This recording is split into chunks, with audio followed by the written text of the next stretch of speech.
the rate to be adjusted, started giving away more electricity for free to the municipalities.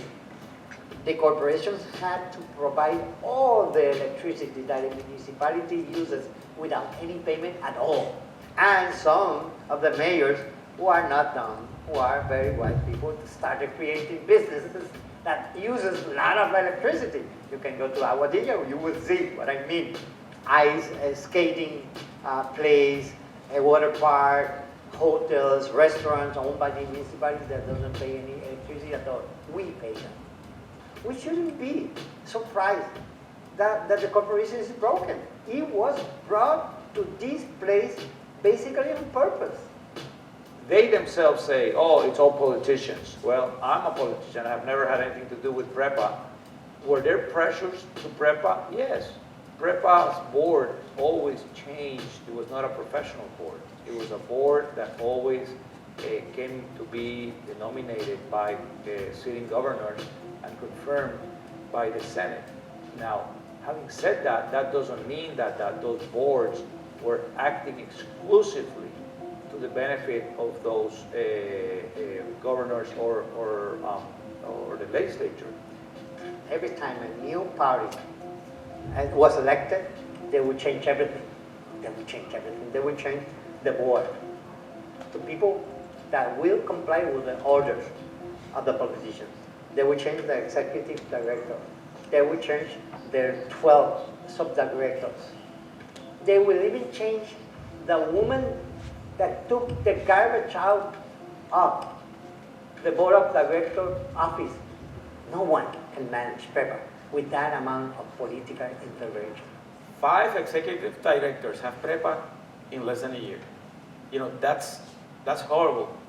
No company in the world, whether it's private or public, can have 5 different executive directors or CEOs in less than a year.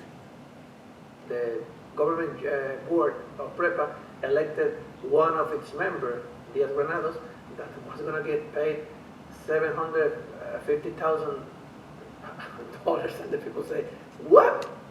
We get rid of one that was paid $500,000, and then we get one that is paid $250,000 more. What's happening here? Public attention to PREPA's debt grew in 2016 when PREPA faced a fuel buying scandal that led to hearings before the Puerto Rican Senate. Normally, banks such as Citibank and Scotiabank provide credit lines to PREPA for buying fuel. But independent investigators found that from 2002 to 2014, PREPA's fuel purchasing office had borrowed funds with the stated intent to buy high-quality oil that met EPA standards. But instead, PREPA spent the money on cheaper, dirty, high-sulfur oil. Over the next 12 years, the burning of dirty oil caused hazardous pollution on the island. This scheme resulted in additional costs to consumers of over $1 billion. And investigators allege that money saved was diverted to kickbacks for well-connected officials, including the director of PREPA's fuel buying office, William Clark. Clark's whereabouts are now unknown, and the case has been passed to the FBI for criminal investigation. You're giving permission to one office, to one mid-level director, to spend as much as $10 billion. That's wrong. That's wrong. Starting because you were paying for a premium fuel when you were having substandard fuel. Corruption? Could be.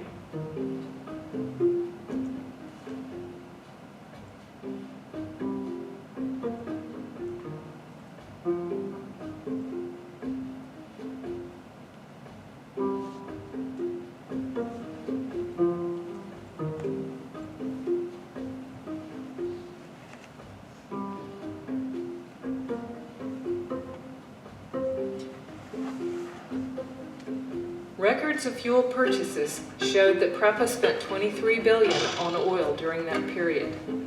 This finding may help explain a portion of PREPA's $9 billion debt.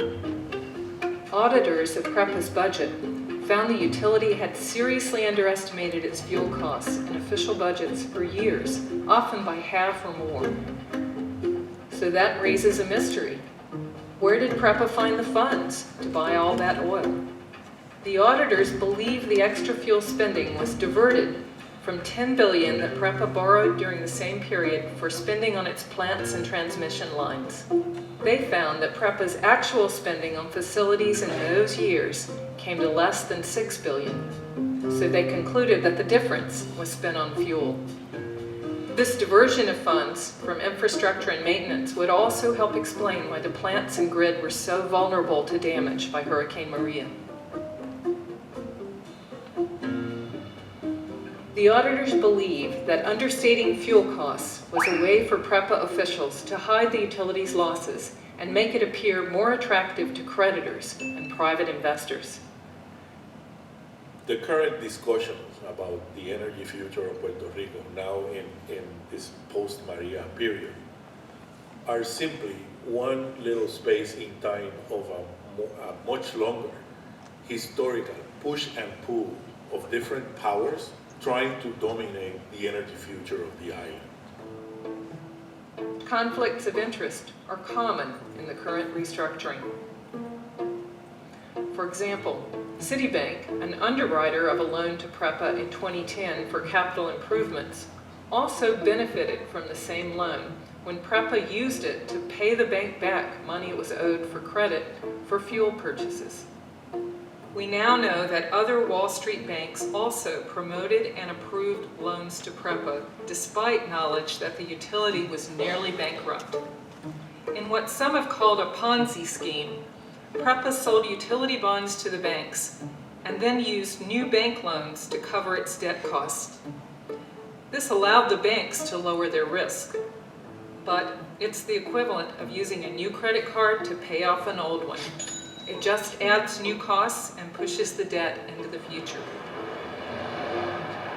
Such loans were also made to other public corporations on the island. In May 2019, the Federal Oversight Board for Puerto Rico's debt sued Citigroup, Goldman Sachs, JP Morgan Chase, and other banks over their role in issuing $9 billion of debt illegally to the island's government. Citibank is also the main investment bank advising the PROMESA Oversight Board and PREPA on privatization. This week, Puerto Rican governor announced that PREPA will be privatized over the next 18 months. Comenzará el proceso. The process will begin for PREPA assets to be sold to companies who will transform the generation system into a modern, efficient, and less expensive one for the people. The plan for privatization pleased congressional Republicans and the island's creditors, but the news set off an intense debate among Puerto Ricans. ¿Qué piensan ustedes del plan de privatización de PREPA?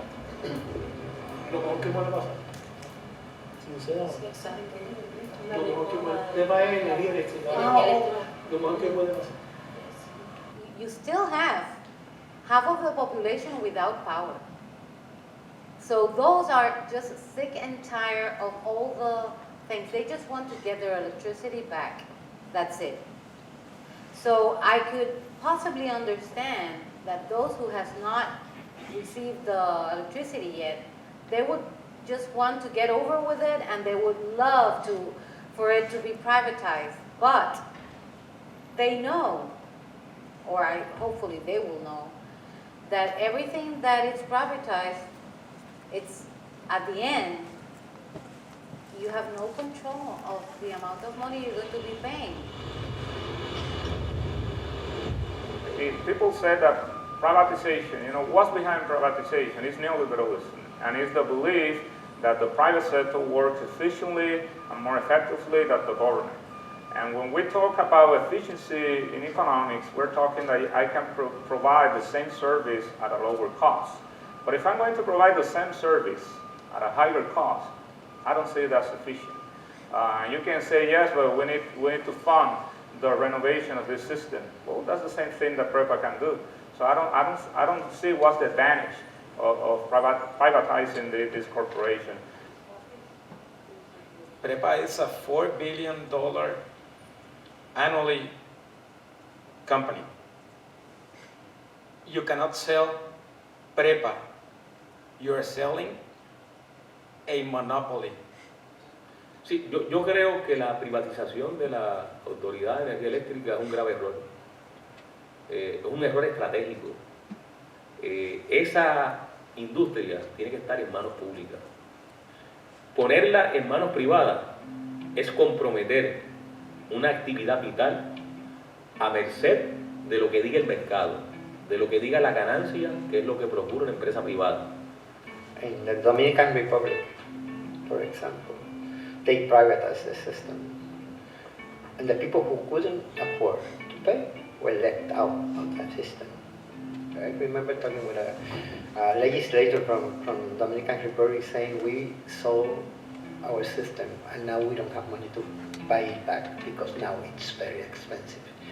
They basically own the country. Insisting that PREPA will not be sold outright to the highest bidder, lawmakers are referring to the new arrangement as a public-private partnership. I don't feel sorry. I don't feel sorry for what we're doing to the country. I think we're doing the right thing. I think we're modernizing energy in Puerto Rico. We're liberating the people. We are stopping what was a very inefficient monopoly. And far from privatizing, we're opening a market. That creates a certain amount of competition that will help us drive the cost down and drive the innovation up. And that's something that we want. Pero lo que está proponiendo la administración de gobierno actual y el partido de gobierno es privatizarla. No es mejorarla, es privatizarla, entregársela a sectores privados que van a tener bajo su control la generación de la energía eléctrica, la producción de la energía eléctrica, la van a vender a unos precios para poder obtener ganancias y quien va a pagar ese aumento de precio indudable que va a haber es el consumidor. We have here more than 100 other unions and movements that were in favor of us and against the privatization of PREPA. From that movement was born a front that is called Pueblo Unido. We want to inform the people, to give the people the facts, so the people of Puerto Rico can be in a position to decide what's best for them.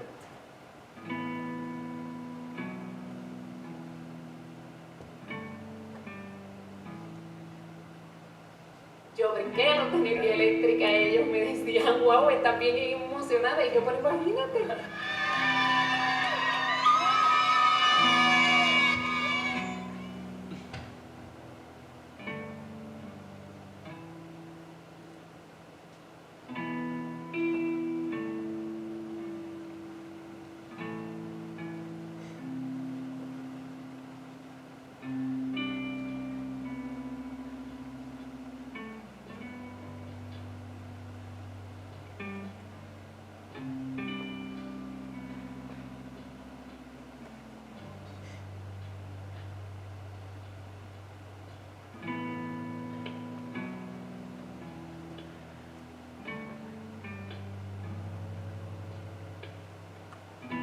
Hurricane Maria kind of took the lid off the Puerto Rico, and suddenly we can really see how poor we are and how bad our infrastructure is, in what condition it is. So it was a reality check, and right now we're trying still to stand up after Maria, and we still have the same problems. And unfortunately, what I am seeing is that the remedies or the solutions that are being offered are temporary solutions. We don't have a plan. Do you feel satisfied with PREPA's direction right now with regard to renewables? No. I don't feel that PREPA is making the correct movements to integrate renewables in the system. Why? Because they are, for example, they're talking right now about the construction of 6 new power plants. They are also talking about minimum 20 years contracts with those plants. So we are going backwards. We are addicted to it. Trying to move from oil to renewable sources is going to make a huge hole in someone's pocket. So they're doing everything possible to avoid that. I don't think that Prepa is thinking about the future. They're thinking about the now and how to survive. There are a lot of people that are gaining economically from that structure and maybe politically, and anything that disturbs the status quo is seen as a challenge. So they try to take it away or move it away from the table. Most of the projects that are still being pushed by the government have to do with natural gas and oil pipelines, and that's absurd. That's crazy. We live in the tropics. We have sun 320 days a year. There's no reason why we should not be using solar power or other energy sources, but there are interests that work against that. Casa Pueblo, a well-respected nonprofit in the mountainous town of Adjunct, has become an advocate for community solar. We visited Adjunct in early 2018, navigating a winding mountain road with fallen electrical lines on either side. The hurricane actually unveiled the reality of our energy system, on how bad it is, and all the limitation and how outdated and corrupted it is. And people have seen that, like for example, Casa Pueblo, we were up, our radio station was up, running on solar power, and the day after, our doors were open to the public, and people were coming here to get some hurricane relief, including recharging their equipment, trying to get connected and communicated with their families using the radio, or coming here to plug in their respiratory machine to get their own therapy. So that was one of the first actions, because we were prepared. And all of a sudden, we were able to channel a lot of support for the people of Adjuntas and the nearby municipalities. What we are doing is redefining what people used to call alternative energy sources. They call solar power as an alternative energy source, not here. For us, solar power is our energy source. And the power authority and the diesel fuel plants, those are the alternative energy source. If we have some need, then we'll use that as a backup system. But our primary energy source is the sun. Casa Pueblo is showing Puerto Ricans what is possible in one small part of Puerto Rico, but something that can be replicated throughout. Already before Maria, there were a lot of people who wanted to get off the grid because it was already pretty bad even before the storm. But the government had no support for people, to turn to renewable energy, and they actually posed hindrances. They made it very difficult for people to get off the grid and very expensive. The beauty of the new technology is that solar panels, for example, photovoltaic system can be very democratic. I don't have to wait to someone centralized to give me electricity, and I can do that in my community by myself. I don't think they want that. I think they want to keep controlling the energy so they can keep controlling the people.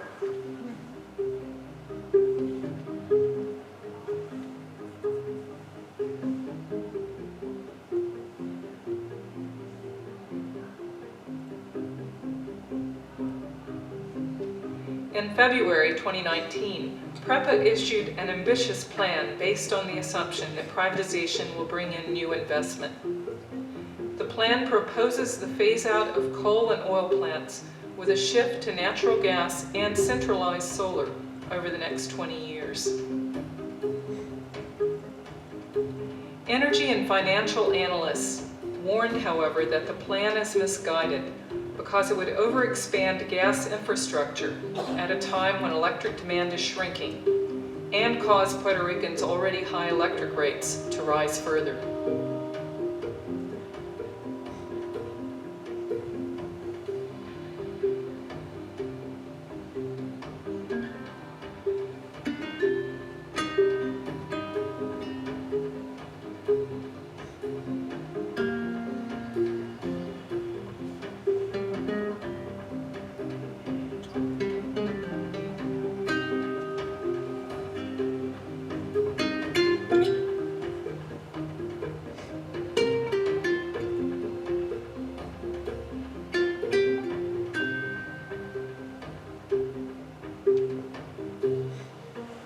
technology is not the problem. This is a social problem. This is not a problem of energy. This is a problem of power. It's a problem of people lacking the power. We are repeating a discourse of this belief that technological improvements are going to bring about purpose. And it doesn't work that way. We need to really reflect on our purpose as society. Where do we want to go as a society? What does sustainability mean for Puerto Rico? Now, I believe that we should be smart, to use an analogy, enough, not smart grids. Smart purposes. We need smart purposes. And actually think of where you're going as a society towards a sustainable transition instead of concentrating just on the next Tesla fad or just the next technological fix. You know, listening to the news today, I heard a lot of talk about how many people had died from a natural disaster, or I heard talk of an act of God. But honoring the dead begins with telling the truth, and the truth is that there is nothing natural about this disaster. And if you believe in God, leave her out of it. God is not the one who laid off thousands of skilled electrical workers in the years before the storm and failed to maintain the grid with basic repairs. That was the fatal logic of neoliberal economic austerity. That did that. God didn't give vital relief and reconstruction contracts to politically connected hack firms who didn't even pretend to do their jobs. The Trump administration did that. God also didn't decide that Puerto Ricans should import 85% of their food, this on an archipelago with some of the most fertile soil in the world. God didn't decide that Puerto Rico should get 90% of its energy from imported fossil fuels on islands bathed in sun, lashed by winds, surrounded by waves, enough to provide clean, renewable energy to spare. God didn't do that. That was the fatal logic of colonialism and building in systems of dependency and treating Puerto Rico like a captive market and islands to extract labor and wealth for centuries. Puerto Rico's long blackout contributed to thousands of deaths and disrupted vital services like food distribution, communication, and economic life for many months. The road to recovery is still a long one. Clearly, technical reforms are needed, but insufficient. Much will depend on the power of new citizens' movements to hold leaders and institutions accountable and to demand long overdue reforms to Puerto Rico's territorial status. A more resilient future will depend on all of us learning to ask hard questions about where our energy comes from and who controls it.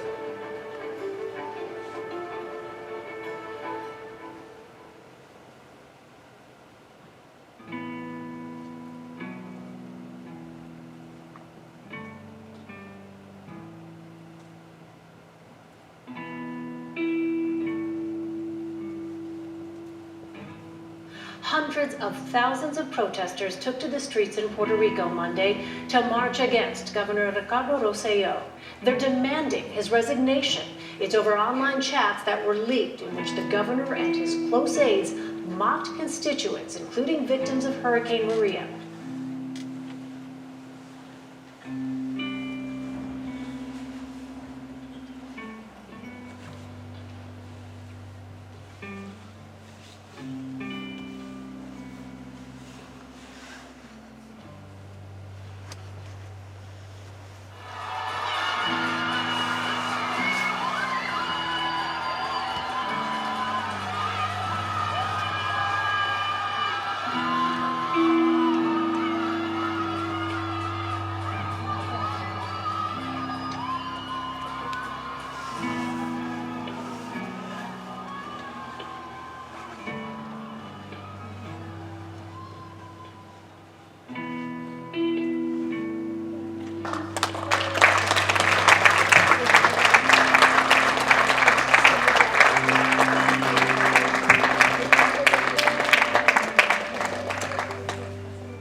thank you all for staying. It's been a really long day for many of you, so it's a blessing to have you still awake and attentive at this point. There is a little bit of a treat yet to come, but we'd love to answer any questions or hear your comments about the film. Roque and I have worked on it for about two years or more, so we're delighted to see it coming to some culmination, and we hope it'll be marketed soon. In the meantime, Marla and Cecilia have taken it on a grand tour, so we're delighted about that. And Fernando has brought some information to share and some visuals to share with us about what the future of energy could look like in Puerto Rico. And so I thought we'd open it to get a reaction to the film, and then let him share with us. It's very brief, but he'd like to give us a little picture of what can happen and should be happening. And I just want to say that I'm honored and humbled to be here, and thank you very much for attending the screening. Sandy is also my mother, and so this kind of was a family project for us, and that includes all of the people that we met in Puerto Rico, our new family, Cecilio, Marla, and many of the other people you saw interviewed in the film. And when we began this project, I felt a little bit unsure of the breadth of the entire story. And we went to Puerto Rico and had all these amazing people tell us these stories, people who had much greater expertise or personal experience with these issues. And this story gradually emerged. And there's so many different parts of it that it's hard to fit it all into 50 minutes, but our focus was really on using the storm as a jumping off point to look at sort of what went wrong and what that has to do with Puerto Rico's energy infrastructure and how that connects to a historic, systemic, colonial system of a colonial relationship with the United States. So it's a complicated story. And I'm really eager to hear what Fernando has to say about the next steps that can go forward as the film kind of leaves it there. So, I hope he has some interesting insights there. So it's open to you all if you'd like to contribute any thoughts. Does anyone want to ask any questions? I'm just curious, if anyone from Tesla is helping you out. No. We're open to their donations. We don't know anyone from Tesla. Yeah. No. Yes, Kanya Martin Peña has Tesla solar on their buildings. Don't know that it's has been a super long-term plan in place for that. They're one of the better nonprofits working on it, though. I have a lot of faith in them. I just want to say I thought the film was absolutely extraordinary, and thank you for what you did to make it. And I wondered, as an anthropologist, did you set out wanting to make a film? Was that your intent at the beginning, or did you begin with sort of a traditional project? So will you tell us sort of the origin story of the film? Well, I was studying oil and debt in two places that had chronic debt and oil dependence. And the first place I was planning to go was Greece, and so I've since then been doing fieldwork in Greece over the last 2 years. And I was getting ready to go to Greece when the hurricane hit. And then I thought, the other place was Puerto Rico, but I hadn't gotten very far in Puerto Rico yet, and so the hurricane sped that all up. I didn't have a grant, and I was just glued to the news for the first month or two, like probably many of you, and the lights went out, they didn't come back on. So it occurred to me that I knew a filmmaker. I've never made a film before. But I have been a journalist. I was a journalist for 12 years before becoming an academic. And so I called up the filmmaker I knew and said, what do you think? You want to go to Puerto Rico and make a film? And being very naive, I said, oh, sure, sure. And here we are 2 years later. It's warm and sunny, what could go wrong? So it was very spontaneous and very hands-on. And without the guidance of people like Marlon Cecilio and Juan Rosario, I'm sure we wouldn't have been able to get anywhere close to understanding PREPA.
I don't know about that, so I'd love to learn more from you about that. Please fill. Yeah. Please do fill us in more on that.